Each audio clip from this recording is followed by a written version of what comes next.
জাতীয় নির্বাচন ঠিক কখন হচ্ছে, কোন তারিখে হচ্ছে তা নিয়ে অনিশ্চয়তা আছে, কিন্তু তারপরও সরকারের ভেতর থেকে এই ব্যাপারে কিছু আভাস পাওয়া যাচ্ছে।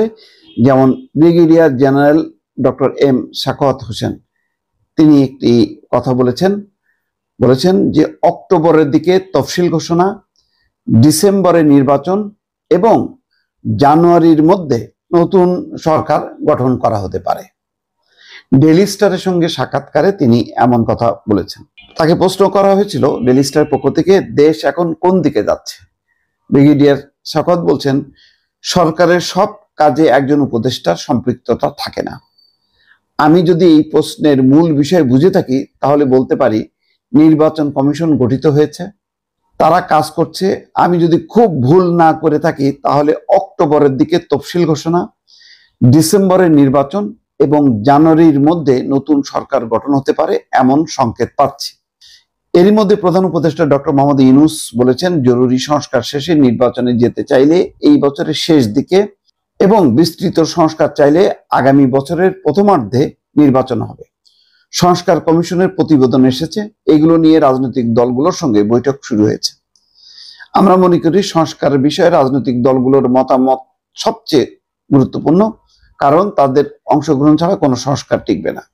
আমি যা বলছি পূর্ব অভিজ্ঞতার পুনরাবৃত্তি আশঙ্কা করছেন। ডেইলি স্টারের প্রশ্ন ছিল সাখাওয়াতের কাছে, তিনি বলছেন যে আমি যা বলছি এগুলো সম্পূর্ণ আমার ব্যক্তিগত মতামত।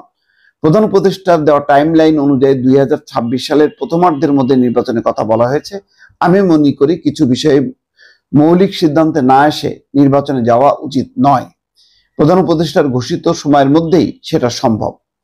বিএনপির মহাসচিব মির্জা ফখরুল ইসলাম আলমগীর বলেছেন, পরবর্তী নির্বাচিত সরকার দীর্ঘমেয়াদী সংস্কার চালিয়ে যাবে, এটা আশাব্যঞ্জক বলে মনে করি। রাজনৈতিক অঙ্গনে তিনি একটা ভাবমূর্তি তৈরি করতে পেরেছেন। তিনি যখন এই ধরনের বক্তব্য রাখেন তখন আশ্বস্ত হওয়ার মতো কারণ আছে। তবে অতীত অভিজ্ঞতা ভালো না থাকায় অনেকের মধ্যে সংশয় কাজ করে, কারণ রাজনৈতিক দলে একজন নেতাই সব নন, তার দলে আরো অনেকে আছে। এর বাইরে অন্যান্য দলও সংসদে যাবে, তারা কি চাইবে সেটাও গুরুত্বপূর্ণ।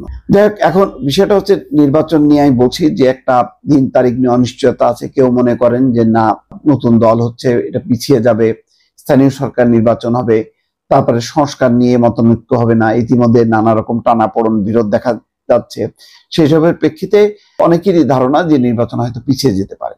কিন্তু বর্তমানে অন্তর্বর্তী সরকারের অনেকেই তারা দীর্ঘমেয়াদে আর থাকতে চান না, এবং দীর্ঘমেয়াদে যদি থাকে রাজনৈতিক পলিটিক্যাল পার্টির গভর্নমেন্ট ছাড়া যদি কেউ ক্ষমতায় থাকতে চায় তাহলে শক্তিশালী তার প্রশাসনিক একটা কাঠামো দরকার। তার পুলিশ প্রশাসন খুব শক্ত অবস্থান থাকলে হয়তো একটা অন্তর্বর্তী সরকার লম্বা সময় 2-3 বছর থাকতে পারে। কিন্তু এখন পুরো কাঠামোটাই বিধ্বস্ত। গত 15 বছরে শেখ হাসিনা পুরো কাঠামোগুলো সবগুলো, নির্বাচন কমিশন, বিচার ব্যবস্থা, পুলিশ প্রশাসন সব ধ্বংস। এই ধ্বংসস্তূপের উপর একটা অন্তর্বর্তী সরকার সে বেশি দিন থাকতে পারে না, এই কারণে যে ওই সরকারের কথা এই বিধ্বস্ত প্রশাসন ক্যারি করবে না, ক্যারি করার মতন ক্ষমতা নেই, তার সেই নৈতিক মেরুদণ্ড নেই। সুতরাং একমাত্র এটির বিকল্প হচ্ছে পলিটিক্যাল গভর্নমেন্ট। এই কারণে বিএনপির পক্ষ থেকে কিন্তু বারবার বলা হচ্ছে যে দ্রুত নির্বাচন দিন, নির্বাচন যত বিলম্বিত হবে তত সমস্যা বাড়তে থাকবে। এবং এখন প্রতিটা মানুষ কিন্তু অনুভব করছে যে সমস্যা কিন্তু দিনকে দিন প্রলম্বিত হচ্ছে, নানা রকম ডালপালা গজাচ্ছে। এই ডালপালাগুলো জঞ্জাল তৈরি হচ্ছে এবং সংকট তৈরি করছে। সুতরাং ব্রিগেডিয়ার সাখাওয়াত অত্যন্ত অভিজ্ঞ মানুষ, তিনি কিন্তু বুঝতে পারছেন যারা মূলত সরকারের যারা সিনিয়র উপদেষ্টা তারা অনুভব করছেন যে না, এই অবস্থায় বেশি দূর রান করা যাবে না, তাই নির্বাচনের পথে হাঁটতে হবে। এবং সেই আলোকেই হয়তো তিনি একটা টাইম ফ্রেম বলেছেন। নিশ্চয়ই এটা রাজনৈতিক অঙ্গনে ব্যাপক আলোচনার জন্ম দেবে। দর্শক ভালো থাকবেন।